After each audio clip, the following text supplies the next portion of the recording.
Hey, Chef Billy Parisi here from Heinen's Grocery Stores, and today I'm going to show you how to make an absolutely delicious slow-cooked French dip recipe. We're going to be starting this off with a 2 to 3 pound beef chuck roast that we want to season very well on both sides with salt and pepper. Make sure you do not skip this step. You will need all this flavor. Next thing we're going to do is add some oil to a slow cooker on the sauté function and add that beef chuck roast right in. It's going to take about 7 to 8 minutes to get a nice golden brown, just like you see here. And once it is to this consistency, we're going to add in some onions, some garlic, a little bit of beef stock, which is going to help us with our au jus later. And then finally, some Worcestershire sauce for some good natural salts and flavors. Add on the lid. We're going to slow cook on high for 4 to 5 hours.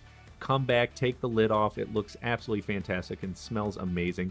What we want to do is strain that juice off from the beef and then set it to the side on a plate, because what we want to do now is grab a couple of forks and shred the meat so that you really have a shredded French dip recipe.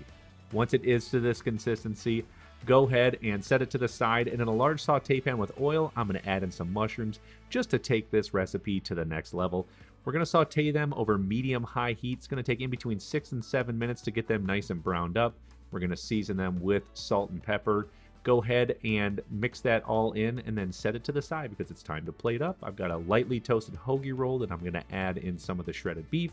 Next, some of the mushrooms. Hit it with provolone cheese, and as long as it's hot enough, that should melt perfectly. This is such a fantastic, delicious weekday meal, or if you're watching sports, it's great for the weekend. Enjoy this recipe.